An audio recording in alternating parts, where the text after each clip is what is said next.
Assalamualaikum warahmatullahi wabarakatuh. Nama saya Tofas Mulya dan saya berasal dari kelas IC 6 kelas Manajemen Sains. Pada kesempatan hari ini saya akan memberikan tutorial bagaimana jaringan saraf tiruan akan diimplementasikan pada soal yang pertama, dan untuk soal yang kedua itu pengujian data pertama dan data ketiga memakai metode XLR. Baiklah, ke scan selanjutnya. Oke, baiklah. Pada tahap pertama itu penting untuk kita menganalisa isi soal tersebut. Pada soal, kita mengetahui bagaimana JST mengenali pola seperti ini dan memiliki konotasi kalau bintang itu -1 dan untuk bulat itu sama dengan 1, dan waktu untuk masing-masing pola A adalah 1, B adalah -1. Fungsi aktivasi akan berhasil jika bertemu nantinya Y sama dengan -1, dan jika Y in lebih kecil dari 0 maka aktivasi berhasil, dan kalau Y sama dengan 1 berarti kalau Y nya lebih besar daripada 0 berarti aktivasi Y sama dengan 1 itu berhasil.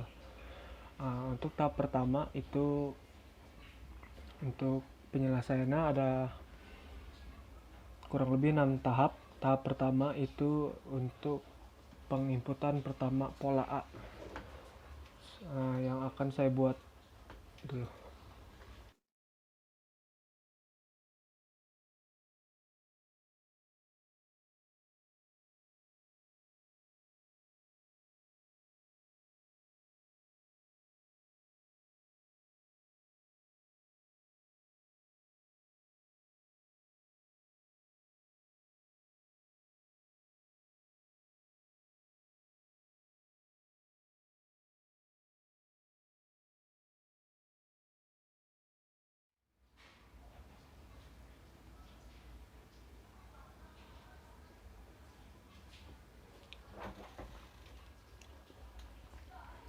Untuk tahap pertama kita menginputkan pola A. Seperti yang diketahui pola A seperti ini polanya kalau dijadikan angka waktu, dan dengan rumus delta W1 sama dengan X dikali T itu mendapatkan pola seperti ini.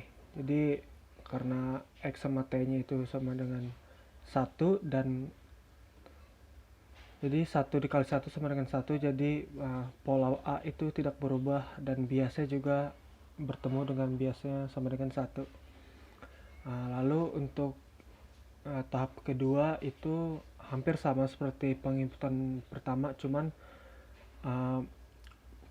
pada tahap kedua ini kita menginputkan pola B berdasarkan pola yang di soal. Oke, baiklah.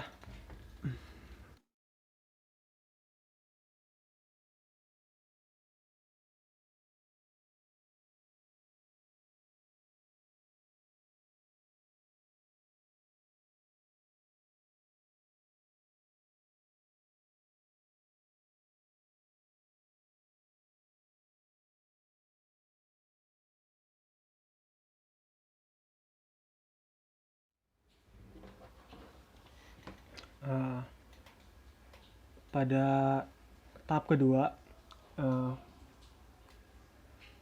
setelah pola B ini ditulis dengan waktunya seperti ini, -1, -1, -1, 1, 1, 1, -1, -1, -1. Terus karena rumus delta W2 sama dengan X dikali T, ini kan X nya seperti ini semua isinya. Terus karena T nya itu -1, jadi 1 dikali -1 sama dengan 1, begitu seterusnya, dan bertemu bias barunya itu -1 berdasarkan rumus bias B dikali T sama dengan 1 dikali -1 itu -1. Untuk tahap ketiganya itu merupakan pencarian bobot pola baru. Nanti rumusnya delta W1 ditambah delta W1 ini ditambah dengan delta W2 biasnya. Nanti bertemu bias baru dan bobot waktu baru. yang akan saya buat terlebih dahulu.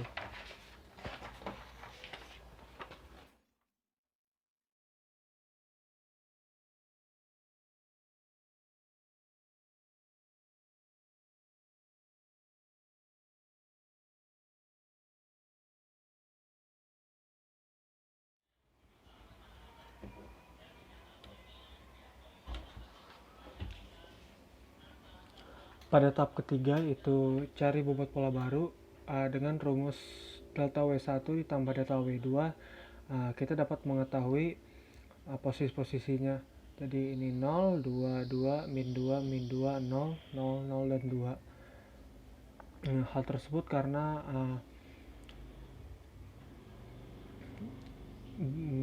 delta W1-nya itu pola A dan delta W2 itu pola B, itu ditambah satu sama lain. Jadi kalau misalnya di sini pola A-nya min 1 ditambah 1, otomatis hasilnya jadi 0, dan 1 ditambah 1 itu hasilnya 2. Jadi seperti itu juga kita dapat mengetahui isi dari pola di tahap ketiga ini. Dan bias baru juga merumuskan bias A ditambah bias B. Jadi bias A tersebut telah diketahui bias A tersebut adalah 1 dan bias B itu adalah min 1. Jadi kalau 1 ditambah min 1, otomatis bias baru ini adalah 0 biasnya. Untuk tahap keempat itu mengaplikasikan bobot pola baru ke input nomor A. Ini mulai mengaktifasi sesuai dengan soal tadi untuk mencari aktivasi yang akan saya buat terlebih dahulu.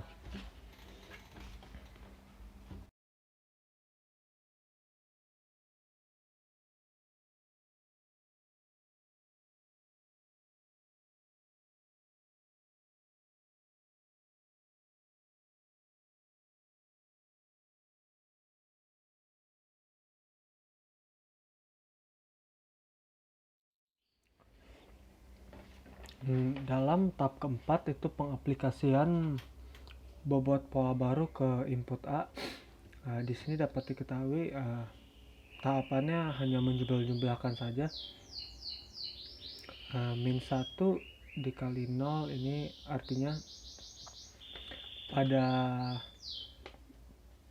input A itu kan ada min 1, ada ini nih min 1,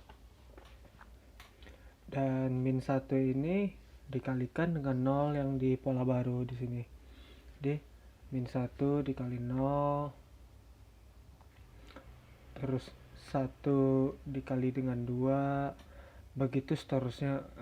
Dari pola A dikalikan dengan bobot pola baru, pola A yang ini dikalikan dengan bobot pola baru, dan hasilnya itu ketemu hasilnya 10.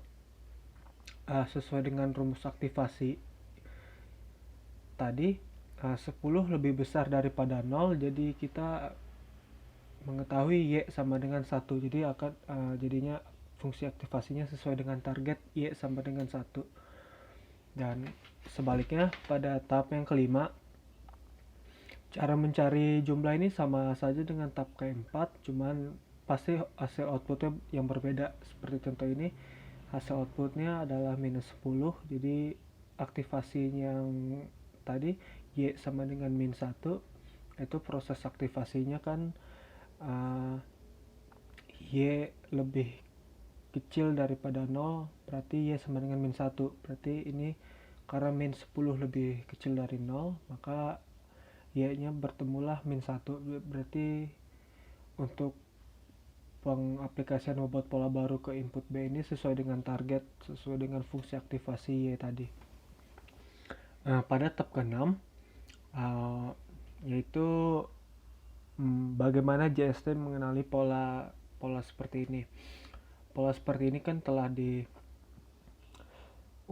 dengan soal tadi, dan untuk cara pengaktifannya sama dengan tahap keempat dan tahap kelima. Dan setelah mengetahui bobot biasnya yang baru, maka akan diketahui bobot biasa yang baru adalah 6. Jadi aktivasi aktivasi Y 6 itu lebih besar daripada 0, jadi Y itu sama dengan 1. Jadi dikenali sebagai pola A.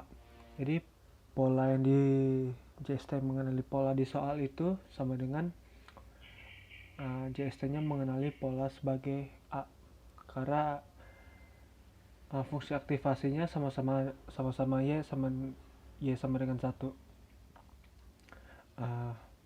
Untuk soal kedua akan dimulai di scan selanjutnya. Untuk soal di nomor 2 sama seperti soal nomor 1, kita yang pertama adalah menganalisa soal terlebih dahulu. Di soal ini tentukan bobot dan bias dari jaringan saraf tiruan dengan menggunakan logika XOR pada metode Hep Rule dan lakukan pengujian data untuk data pertama dan data ketiga dengan ketentuan sebagai berikut. Bobot dan bias awal sama dengan 0, input dan target bipolar. Karena input dan targetnya bipolar dan menggunakan logika XOR, perlu diketahui kita memakai tabel kebenaran XOR berarti untuk memprosesannya. Untuk penjawaban yang telah saya buat terlebih dahulu untuk menghemat waktu. Beginilah tabel kebenaran buat penginputan dan target untuk data pertama sampai data terakhir seperti ini, dengan bobot awal W1 sama dengan 0, W2 sama 0, dan bias sama dengan 0, seperti dengan ketentuan awal yang di soal seperti ini. Setelah mendapatkan tabel kebenaran seperti ini, maka akan buat tabel yang baru untuk pengujian. Sebenarnya bukan pengujian, untuk sebagai pedoman saja data 1 sampai data keempat itu sebagaimana perubahan bobot biasnya dan bobot bias akhirnya nanti seperti apa. Pada data yang pertama dapat diketahui X1 sama dengan 1, X2 sama dengan 1, biasa 1, waktunya min 1, Y-nya sama dengan 1. Kita dapat mengetahui ini dari tabel kebenaran logika XOR. Terus sampai bobot biasa min 1, min 1, min 1. Untuk data kedua seperti itu sampai data keempat. Jadi bobot dan bias dari jaringan saraf tiruan dengan logika XOR yaitu W1 sama dengan 0, W2 sama dengan 0, bias sama dengan 0. Kenapa 0? Karena semuanya dimulai dengan bobot dan bias awal itu sama dengan 0. Untuk pengujian data pertama dan data ketiga, itu bedanya dengan tabel pedoman tadi. Kalau untuk pengujian, kita juga harus mengetahui output dan targetnya. Dan untuk mengetahui netnya itu rumusnya bias ditambah jumlah X1 dikali W1. Pada data pertama X1 nya adalah 1,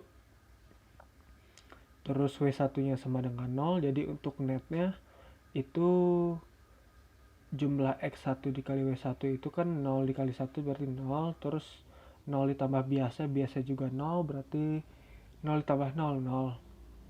Untuk F sama dengan net, karena F adalah 1, maka F dalam kurung 0 berarti yang diambil adalah 1. Untuk target adalah min 1. Data ketiga pun seperti itu. Jadi dengan tabel penyelesaian ini kita dapat beranalisa bahwa data pertama mempunyai fungsi aktivasi yang sama dengan target, sedangkan data ketiga tidak. Dalam artiannya data pertama mempunyai fungsi aktivasi dengan target. Kalau data pertama Y sama dengan min 1, berarti sama dong dengan target, berarti fungsi aktivasinya Y sama dengan min 1 dengan target itu sama. Sedangkan buat data ketiga itu Y sama dengan 1. Jadi tidak sesuai dengan target yang hasilnya juga sama min 1. Nah, jadi kira-kira seperti itulah penyelesaian untuk soal nomor 2.